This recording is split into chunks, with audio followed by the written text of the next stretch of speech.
Chaque citoyen doit se sentir responsable du devenir de l'ensemble dont il est solidaire et répondre à sa propre conscience. Ai-je fait ce que je devais? Me suis-je efforcé de faire mieux chaque jour? Félix Houphouët-Boigny.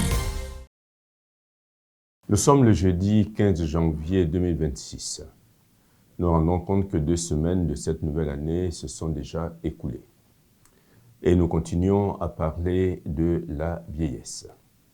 Vous vous souvenez, la semaine dernière, nous avons évoqué quelques avantages de la vieillesse et indiqué que dans l'émission d'aujourd'hui, nous nous intéresserons à 2 questions principales.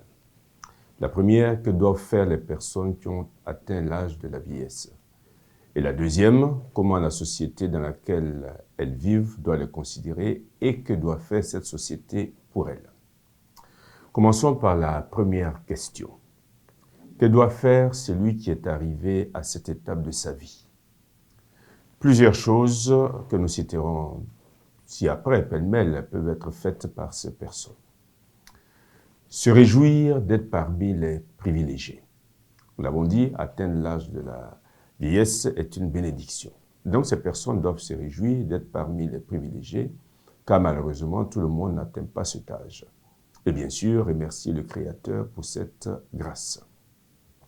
Ces personnes doivent se dire que vieillir n'est pas une condamnation, mais au contraire, une bénédiction. Elles doivent aussi remercier le Créateur, comme nous l'avons déjà dit, et ceux qui sont autour d'elles, pour tous les bienfaits reçus et pour tout le bienfait qu'elles ont pu accomplir durant cette longue vie. Elles ne doivent pas se considérer comme un bateau qui rentre à son port d'arrivée et qui doit baisser les voiles. La vieillesse n'est pas frappée d'inactivité et d'inertie. Elle est seulement une période différente des autres étapes de la vie. Et ces personnes ne doivent pas se réfugier dans la mélancolie ni dans le découragement. Il faut absolument éviter de consumer sa vieillesse dans le découragement vis-à-vis des occasions manquées. Cela n'est ni constructif ni bénéfique pour le reste du temps qui reste à vivre. Ces personnes qui doivent garder en tête que la fin de l'activité professionnelle et le départ des enfants devenus grands et autonomes ne doivent pas faire perdre le sens de la vie. Elles doivent accepter, ces personnes, sans résignation, que leur corps faiblisse et parfois les abandonne. Elles doivent accepter que leur corps ait un rythme différent. Elles doivent apprendre à écouter leur corps en acceptant ses limites imposées par l'âge, sans vouloir forcer leur corps à faire ce qu'ils ne peuvent plus faire. Ceux qui l'ont essayé, c'est-à-dire ceux qui ont essayé de forcer leur corps à faire ce qu'il ne peut plus faire, y ont malheureusement laissé la vie.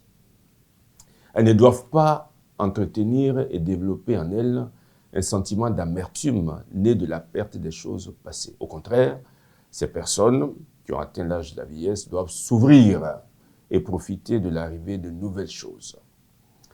Elles ne doivent pas non plus envier aux jeunes leur jeune âge, leur dynamisme, leur énergie, leur capacité à se projeter, et encore moins les contrarier dans leur vie et action.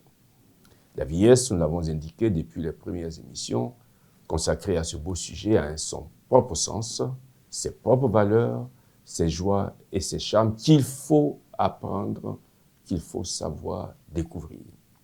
Les jeunes, quant à eux, ne doivent pas envisager la vieillesse comme une menace.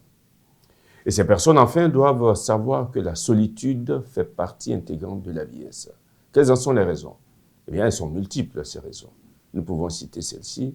La plupart des amis et des proches sont décédés. Un grand nombre d'activités ne sont plus accessibles. On s'ennuie parfois, on se sent abandonné, etc. Il faut d'abord savoir qu'être seul a quelquefois des avantages. Car quand on est seul, on peut lire un bon livre, on peut réfléchir, on peut prier, etc. Il ne faut cependant pas entretenir en soi le sentiment de solitude, parce que ce sentiment de solitude va rendre la vieillesse pénible. Eh bien, le temps imparti à notre mission de ce jour, tout ça à sa fin, nous allons nous arrêter là. Et la semaine prochaine, nous citerons les dernières choses que nous avons retenues concernant ce que les personnes âgées doivent faire pour que leur vieillesse soit agréable.